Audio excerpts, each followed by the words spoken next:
Oke, setelah dijotras kita ukur dulu lebar dari lehernya, lalu kita sesuaikan dengan ukuran di cervical collar ya. Lalu kita pasang masih dijotras tanpa melakukan pergerakan pada leher korban, kepala korban.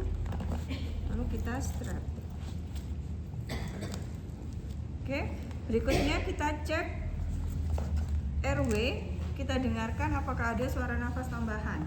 Nanti sebagai instruktur saat kamu ujian, kamu harus mendengarkan respon dari saya atau penguji nanti ya. Pada saat kamu menyampaikan, kita cek airway, kita dengarkan apakah ada suara nafas tambahan. Nanti dengarkan saya responnya. Misal saya bilang terdapat suara snoring, misal gitu. Maka leadernya nanti kamu harus menyampaikan, oke, kita lakukan, kita buka jalan nafas dengan menggunakan OPT atau oropharyngeal airways. Tim yang kedua akan mengambilkan OPT atau alat untuk saya.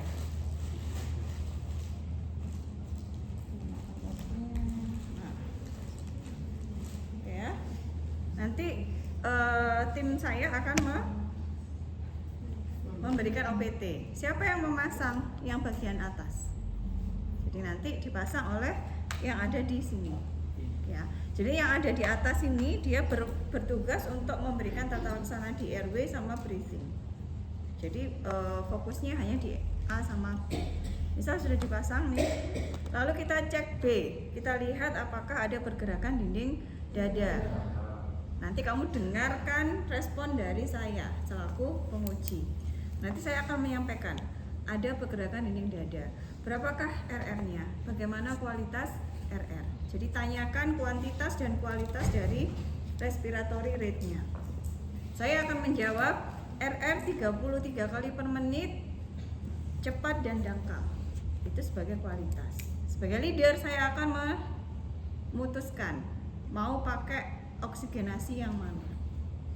Kalau pasien hiperventilasi tadi ya di atas 30 kali per menit, maka Anda harus memberikan yang namanya non-rebreathing mask.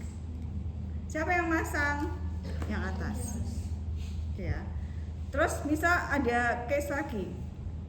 RR-nya 8 kali per menit, lemah dan lambat. Itu adalah hipoventilasi. Maka kalau hipoventilasi harus dipasang non-rebreathing mask. Kok non-rebreathing mask? BVM ya, back valve mask. Ya, kemarin sudah tahu cara memasangnya? Sudah tahu ya. Jadi yang kecil ini yang mengerucut dia ada di atas. Jadi gini. Nah, jadi kalau masang menggunakan teknik huruf C ya. Jadi seperti ini. Yang masang siapa? Yang atas. Oke, pemberiannya tetap sama 10 sampai 12 kali per menit. Itu kalau hipoventilasi. Saya masuk ke C. C itu adalah sirkulasi. Saya cek bandingkan arteri karotis dan arteri radialis kalau orang dewasa. Kalau anak-anak bayi brachialis ya. Arteri karotis dan arteri radialis. Tunggu respon penguji akan menyampaikan berapa nadinya. Ya, saya akan menjawab apakah 110 ataukah 80 ataukah 70 ya, tergantung dari case-nya nanti. Ya. Berapa nadi 1 menitnya? Misalkan 110 kali per menit cepat gitu ya. Cepat tapi reguler misal gitu. Atau nanti ada case cepat tapi irregular atau lambat tapi reguler dan seterusnya. Jadi nanti sesuai dengan kasusnya. Lalu cek kemudian adalah CRT-nya. Ya, Anda cek CRT-nya. Berapa CRT-nya? Jadi kamu sifatnya adalah bertanya kepada saya untuk data-data tersebut. Berapa CRT-nya? Bagaimana dengan akralnya? Apakah teraba dingin, hangat, lembab atau kering? Ya, jadi kalau suhu akral itu dingin atau hangat, terus lembab atau kering, warnanya pucat atau kemerahan. Jadi ada 3 yang kita cek di akral. Nanti tunggu respon penguji. Penguji mungkin akan mengatakan tadi nadinya 110 kali per menit, CRT-nya 3 detik, akralnya dingin, pucat, lembab, misal begitu. Tanda-tanda apa tuh? Nadi di atas 100 kali per menit, akralnya dingin, lembab, pucat, CRT-nya 3 detik. Normal semua nggak? Nggak. Pasien mengalami gangguan sirkulasi dan ini merupakan tanda gejala awal shock. Maka itulah hasil penilaian atau hasil analisis kamu, ya. Jadi baik pasien menunjukkan tanda gejala shock, maka kita lakukan intervensi untuk shock itu sendiri. Apa saja? Diselimuti dengan selimut ya untuk menjaga supaya tidak terjadi kehilangan suhu yang berlebih. Lalu kita pasang IV line 2 jalur dengan jarum ukuran 14 atau 16 French ya, kanan kiri, pakai cairan kristaloid, entah itu normal salin ataupun Ringer lactat atau RL. Oke, paham ya? Saya sudah melakukan synthesis up, general impression, LOC, ABC. Yang terakhir kita cek yang di C-nya ya, apakah terdapat perdarahan masif atau external hemorrhage. Caranya kita susuri dari bawah kepala. Apakah ada perdarahan? Jadi sambil megang begini, kamu tunjukkan ke penguji. Handscoon saya yang harusnya bersih, apakah ada darah?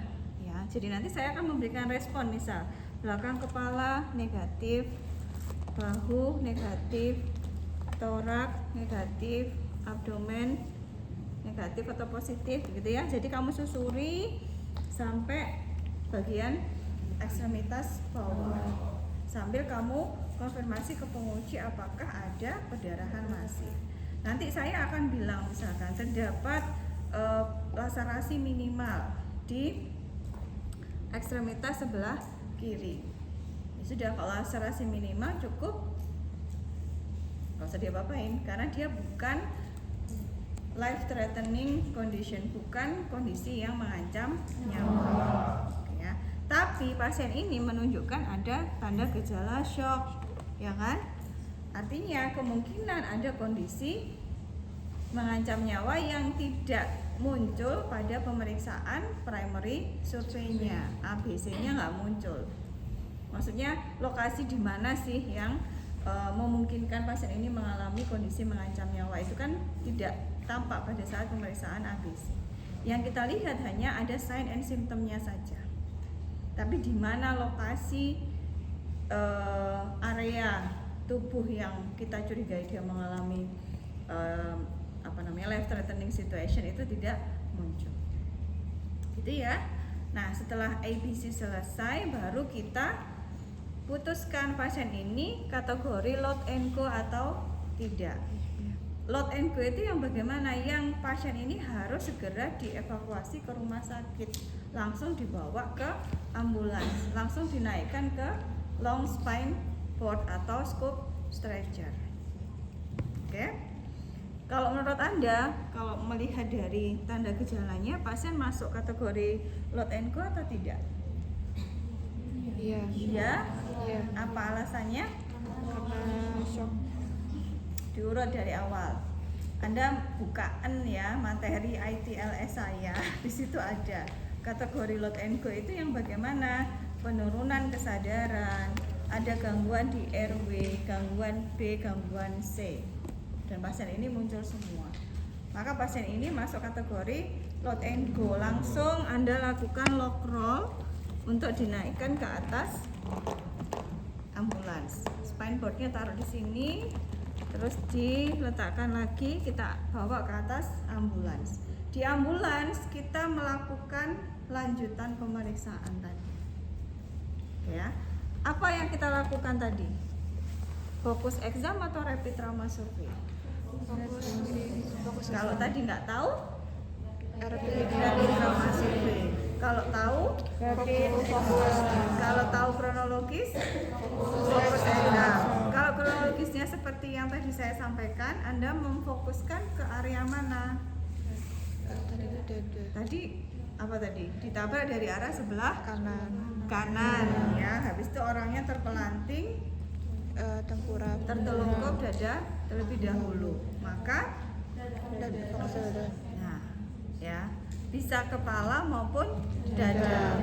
Jadi fokusnya kemana? Ya pemeriksaan kepala dan pemeriksaan dada saja. Untuk mengetahui apakah ada potensial cedera pada pasien. Ya, itu kalau fokus exam.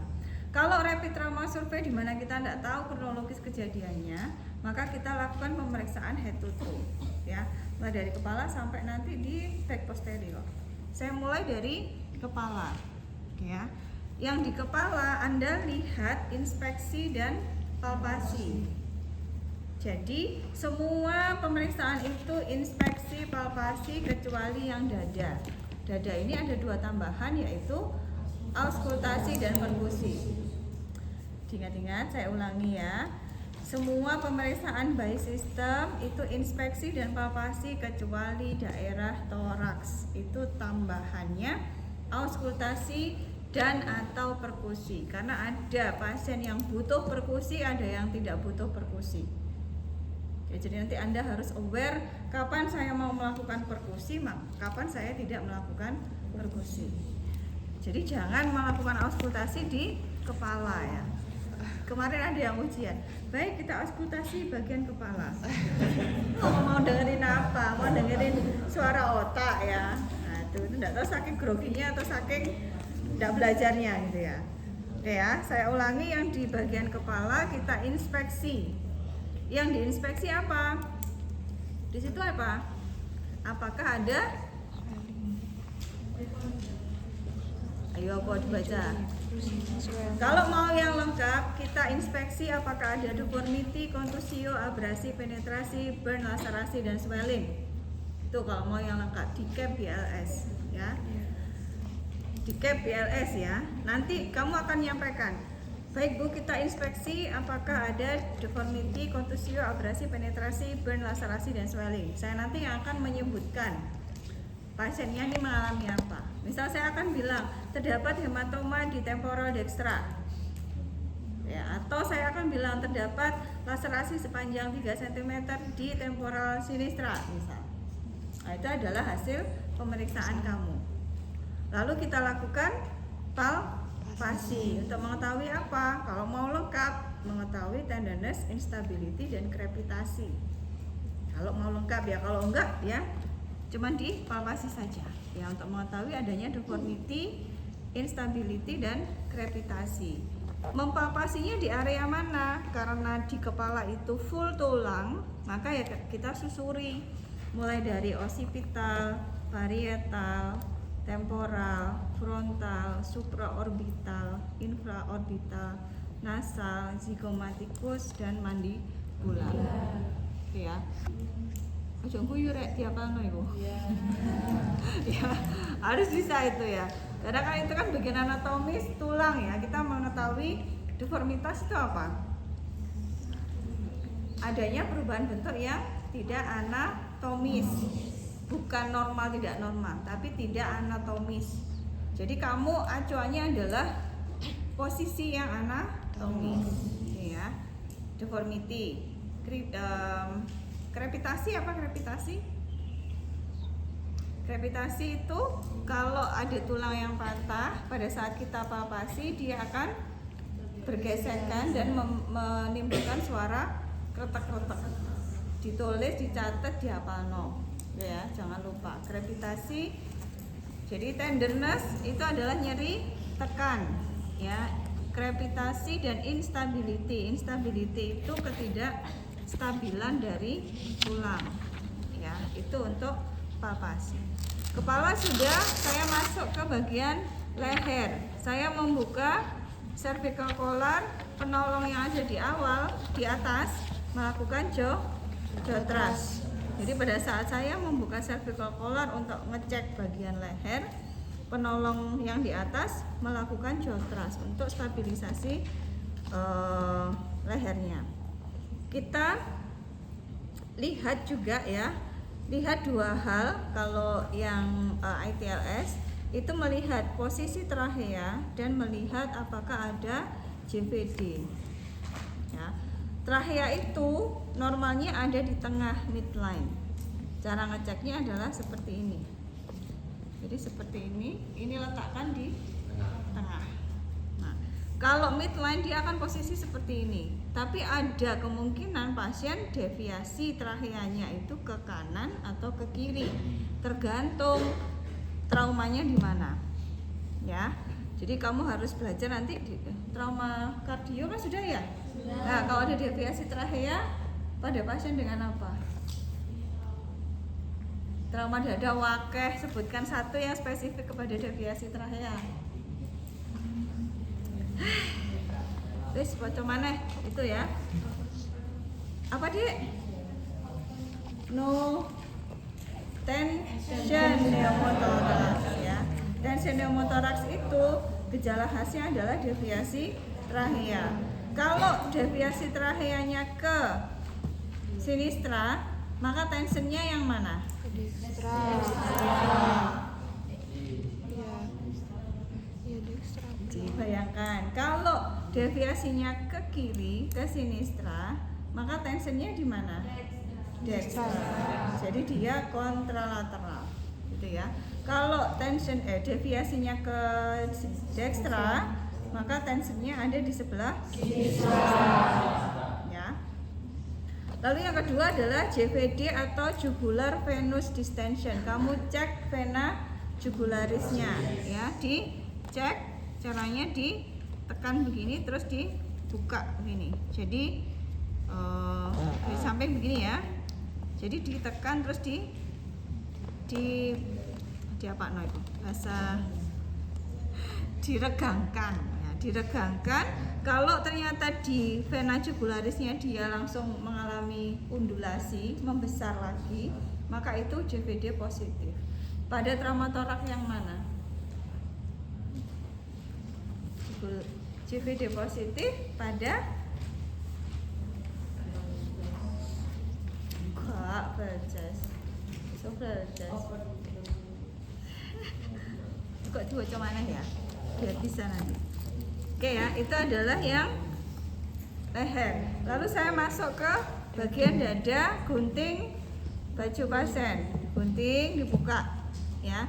Inspeksi. Inspeksinya apa? Apakah ada cekungan? Conduction. Paling enak itu inspeksi itu ya tadi di KBLS itu. Deformity, contusio, abrasi, penetrasi, burn, laserasi, dan swelling. Plus kalau di dada apakah ada paradoxal movement. Ya, jadi semuanya di KBLS kecuali tambahan di torak itu adalah apakah ada paradoxal movement. Paradoxal movement adalah pergerakan dada yang tidak simetris pada pada pasien dengan apa?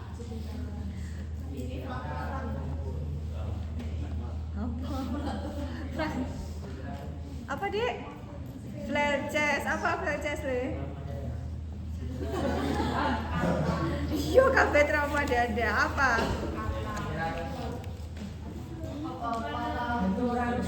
Patah tulang rusuk yang terjadi lebih dari satu segmen itu loh. Kalau hanya fraktur koste dia cuma satu segmen aja. Satu segmen itu maksudnya gak ada papan tulisnya. Jadi misal inilah, ini koste gitu ya. Jadi kalau fraktur koste saja dia patahnya cuma satu segmen itu maksudnya cuma satu tol ini toh. Tapi kalau flare chest itu dua segmen. Jadi dua segmen, satu koste ini patah jadi dua. Patahannya ada di dua lokasi, gitu ya. Jadi yang sini sama yang sini, terus yang sini sama yang sini. Dan itu lebih dari dua koste. Itu akan menimbulkan yang namanya paradoxal movement. Paradoxal movement itu kayak gimana? harusnya kalau kita sehat, kita normal, maka saat kita bernafas inspirasi, dada kita akan mengembang.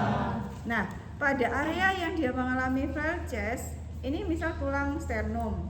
Ini sternum, ini kan costic, dia akan melengkung, yang satu kan nyantol di spinal, di tulang belakang kan? Iya enggak? Iya. Bener lah, kamu kayak gitu? Normal ya? Oke, nah pada saat terjadi proses inspirasi, harusnya kan dada dia mengembang. Nah, yang mengembang yang mana? Yang ngikut sternum. Sternum kan mengembang tuh, tapi kan ada bagian patahan yang tengah ini yang dia melayang, flying. Kenapa? Karena nggak ngikut sternum, satunya nggak ngikut tulang belakang, jadi dia fly. Makanya dikatakan flail chest, karena dia terbang. Ya, sehingga yang harusnya kalau normal itu inspirasi mengembang, bagian fragmen tulang koste yang patah melayang tadi dia malah melesak ke dalam. Itulah yang menimbulkan gerakan paradoksal. Yang harusnya ekspirasi ke dalam, yang melayang dia ke depan. Karena dia nggak ono gantolane, nggak ada apanya, gantolan itu apa? Nggak nyantol kemana-mana lah pokoknya ya, dia melayang. Jadi itu yang namanya paradoksal movement atau motion. Paham? Harusnya kemarin di kedaruratan trauma dada sudah disampaikan. Sudah, tapi ya, kok kayak tuku sam-sam nih loh, kok usah minum sam-sam lagi ya, bikin kamu lupa ya. Panas dompetnya. Oke, sekarang saya lanjutkan tadi ya. Inspeksi di CAP, BLS dan P tadi paradoksal movement. Oke, kita lihat apakah ada deformity, contusio, abrasi, penetrasi, burn, laserasi dan swelling. Lalu palpasi. Ya, palpasi untuk mengetahui adanya TIC ya. Palpasi, jadi posisikan jempol kamu seperti begini ya. Terus yang menyusuri sternum yang jempol. Yang bagian 4 jari menyusuri kostenya. Posisi kita menghadap ke pasien, bukan begini tapi begini ya. Kita cek apakah ada tenderness, instability dan crepitasi ya, sampai susuri koste 1 sampai koste 12. Lalu auskultasi. Auskultasi menggunakan stetoskop, Anda dengarkan di 4 kuadran. Apex kanan, apex kiri, basis kanan. Dibandingkan apakah suara nafasnya simetris atau tidak. Jadi intinya kita membandingkan antara suara paru kanan sama suara paru kiri. Kamu nanti sampaikan ya, tadi misalkan kita auskultasi di apex kanan, nanti saya akan bilang tidak terdengar misal. Apex kiri terdengar, basis kiri terdengar, basis kanan tidak terdengar. Misal saya meresponnya begitu. Maka simetris nggak kanan sama kirinya? Tidak. Harusnya normalnya terdengar semua. Normalnya terdengar semua. Tapi kalau tadi kamu menemukan yang sebelah kanan tidak terdengar, maka ada sesuatu yang salah. Apa kira-kira? Kalau terdengar itu karena ada apa? Kalau terdengar normal, artinya ada apa di paru? Udara.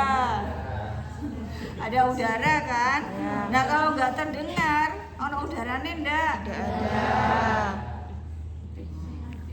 Ayo. Kalau saya tidak mampu mendengarkan yang sebelah kanan, ada udara nggak? Bisa ada, tapi terlalu banyak, atau ada cairan, atau ada darah. Ya, tergantung tadi mekanisme traumanya gimana. Nah, untuk memastikan ada apakah itu cairan, apakah itu udara yang berlebih, maka saya melakukan perkusi. Jadi perkusi dilakukan kalau auskultasinya tidak simetris, catat kalau oleh lali. Ya, Jadi kalau kamu auskultasi terdengar suara yang tidak simetris, lakukan perkusi. Perkusinya lakukan di area yang sehat dulu, ya. Susuri interkostalis. Ya, kita lakukan perkusi. Nanti saya akan menyampaikan, penguji akan menyampaikan sonor, sonor, sonor, sonor, dullness, sonor, bisa. Karena itu yang normal, maka akan terdengar suara sonor. Kenapa kok ada yang sebelah kiri ada dullness? Karena ada jantung di sana yang berisi cairan atau darah. Normal ya. Nah, terus setelah yang kiri selesai, saya cek yang kanan. Misalkan hipersonor, hipersonor, hipersonor, hipersonor, hipersonor. Ada hipersonor, ada udara, tapi terlalu banyak. Pada trauma dada yang mana? Kanan. Mau loh, ada deviasi trachea, tension pneumotoraks. Sebelah mana, Dek? Kanan. Karena deviasi tracheanya ke kiri. Ya, hati-hati ya kalau kamu nanti salah menentukan, salah menganalisis, salah memberikan intervensi. Oke, baik, terdapat hipersonor di toraks sebelah kanan. Kita curiga pasien mengalami tension pneumotoraks. Kita lakukan needle dekompresi di Kanan. ICS. Tension pneumotoraks, lakukan needle dekompresi ICS 2. Urutan 1 sampai 12 itu mana yang benar ya? Cari ya, belajar ya. Jadi harus tahu. Kalau tension pneumotoraks, lakukan needle dekompresi di ICS berapa? Di suprakostalis atau di intrakortalis. Hati-hati ya, karena di situ banyak AVN-nya, banyak arteri, venus sama nervusnya. Saya nggak mau ngasih tahu, cekan dewe. Lanjut ke abdomen ya. Abdomen kita inspeksi sama ya, di CAP BLS, DCAP BLS, deformity, kontusi, abrasi, burn, laserasi, penetrasi, dan swelling. Dan kita lihat apakah ada eviscerasi. Ya, eviscerasi itu apa? Keluarnya organ abdomen. Jadi ususnya terburai keluar. Nah, itu namanya eviscerasi. Artinya kalau ada eviscerasi, ada luka laserasi atau luka robek. Ya, ataupun luka penetrasi. Jadi Anda lihat apakah ada eviscerasi, apalagi di situ kalau abdomen ada eviscerasi kah? Penetrasi, bruising. Ya, bruising itu yang tadi apa? Memar ya.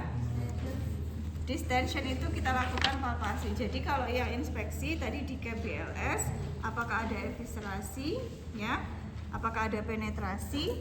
Lalu kita lakukan palpasi. Ada dua tekniknya, ada yang deep palpation, ada yang superficial palpation. Jadi kamu nekannya itu kalau yang superficial tidak usah terlalu menekan, tapi kalau yang deep palpation kamu agak tekan di 4 kuadran. Kalau ada luka eviscerasi di kuadran bagian abdomen kiri, maka lakukan palpasi di sebelah kanan dulu. Kalau nggak ada eviscerasi tapi saya menemukan ada bruising atau ada memar di sebelah kanan, maka saya melakukan yang kiri dulu. Jadi awali dengan yang normal sehat dulu ya. Misal kuadran kanan kiri atas ya, deep palpation and superficial palpation.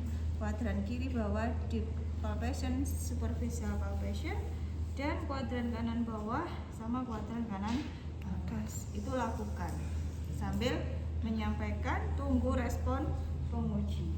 Lalu saya masuk ke panggul sama ya, inspeksi apakah ada di CAP BLS, deformity, kontusi, abrasi, burn, penetrasi, dan swelling.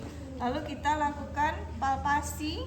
Palpasinya ini kita gunakan untuk mengetahui apakah ada tenderness, instability, dan krepitasi, ataukah ada fraktur panggul. Caranya adalah kita tekan, jadi jempol kamu pegang sias ya, lalu kamu tekan ke bawah dan ke medial. Jadi ke bawah ke medial. Jadi itu nanti untuk mengetahui apakah stabil atau tidak panggulnya. Kalau pada saat kamu tekan ke bawah itu dia agak sedikit bergoyang, maka itu sudah unstable pelvis, pasien cedera atau ada fraktur panggul. Ya. Lalu masuk ke ekstremitas bawah, ya sama inspeksi DCAP BLS, ya deformity, contusio, burnout, penetrasi, swelling. Lalu palpasi untuk mengetahui adanya tenderness, instability dan krepitasi. Jadi ini adalah tulang panjang. Jadi di kayak yang kanan ke bawah, yang kiri ke atas. Jadi untuk mengetahui apakah ada ketidakstabilan dari tulang. Lalu berikutnya adalah cek PMS. Ya, cek PMS, bandingkan antara arteri dorsalis pedis dextra sama sinistra. Jadi misalkan tadi case-nya ada deformity dan krepitasi di bagian ekstremitas kanan. Ada tulang yang dicurigai mengalami patah yang sebelah kanan. Kita tahu apakah nanti akan mengganggu pulsasi, motorik sama sensorinya, maka kita cek bandingkan dengan yang sehat, karena yang kiri oke, sehat. Harusnya normalnya gimana? Normalnya yang kiri. Jadi kamu membandingkan bagaimana pulsasi dari arteri dorsalis pedis kanan dan kiri.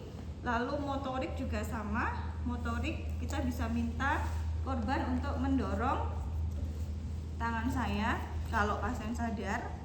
Ya kalau pasien sadar, coba dorong tangan saya atau coba gerakkan ujung jarinya. Tapi kalau pasien nggak sadar, langsung saja cek PMS-nya dengan rangsang nyeri. Kalau dia berespon terhadap rangsang nyeri, maka apa yang terjadi? Dia akan bergerak, kan? Dia akan menarik jarinya. Oke ya, itu untuk yang ekstremitas bawah. Ekstremitas atas sama inspeksi DCAP BLS. Ya, kita inspeksi apakah ada DCAP BLS. Lalu kita palpasi untuk mengetahui adanya TIC kanan dan kiri. Lalu kita palpasi arteri radialis. Jadi palpasi arteri radialis kanan kiri. Motoriknya kalau sadar diminta untuk Mbak coba tolong genggam tangan saya. Ya. Terus kita cek nyerinya. Pakai kukunya ditekan yang kuat. Terakhir adalah bagian posterior, kita lakukan lock roll. Jadi yang atas akan mensupport yang leher, terus yang ketiga di bawah. Ya, kita gulingkan ke kiri, inspeksi DCAP BLS dan palpasi menyusuri tulang servikal, torakal, lumbal, sakral untuk mengetahui adanya tenderness, instability dan krepitasi. Oke, selesai untuk yang rapid trauma survey. Lalu kita cek apa berikutnya? Pupil. Apa saja itu? Base vital sign. Kita ukur tanda-tanda vitalnya. Jadi kamu sampaikan ya, kamu verbalkan. Kita ukur tanda-tanda vitalnya dengan mengukur tekanan darah, nadi, RR dan suhu. Terus apa lagi? GPS-nya. Apa lagi deh? History sampel. Kalau pasien sadar. Kalau nggak sadar di skip. Berikutnya mental status. Ya, bisa GCS atau bisa kamu ulangi AVPU. Sama disability yang kedua, pupil size ya, ada di situ? Ada. Baterainya habis. Jadi pupil size kamu hitung, kamu cek.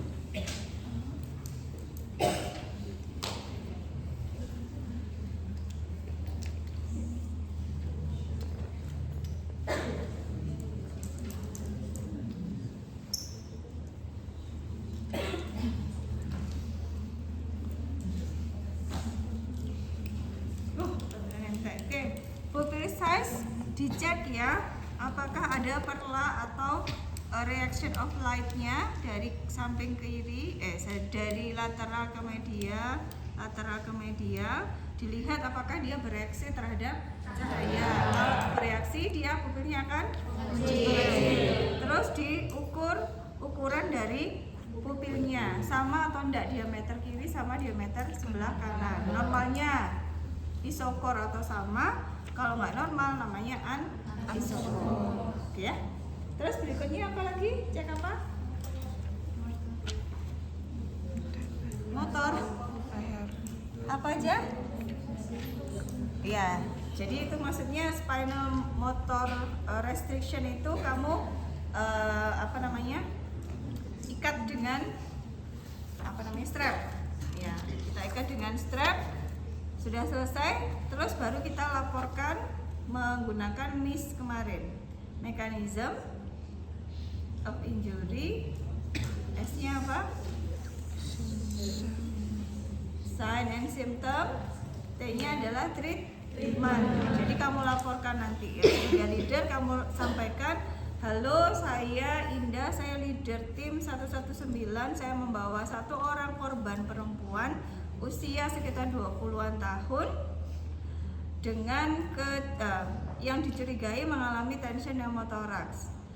RW-nya paten dengan OPA, breathing-nya disupport dengan menggunakan NRBM 15 liter per menit dengan konsentrasi oksigen 100%, sirkulasi stabil. Tadi ada tanda-tanda shock, sudah dipasang 2 line IV ya dengan menggunakan jarum ukuran 14 atau 16 French.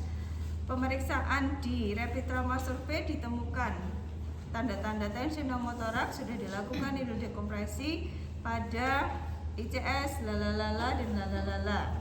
Ya, cari ya. Lalu kita tadi di kaki nggak ada apa-apa. Oh, ada fraktur kruris di sepertiga distal dextra, sudah dilakukan balut bidai. Estimasi kedatangan kami adalah 10 menit. Tolong disiapkan disiapkan untuk konsul ke dokter orto maupun dokter toraksnya. Ya, sudah. Jadi saya sudah melaporkan mekanisme cederanya seperti apa, treatmentnya apa, sign and symptomnya apa, tindakan yang kita lakukan apa. Itu merupakan rangkuman dari apa yang kita temukan dan kita lakukan intervensi pada pasien. Selesai 10 menit. Nah, tadi lama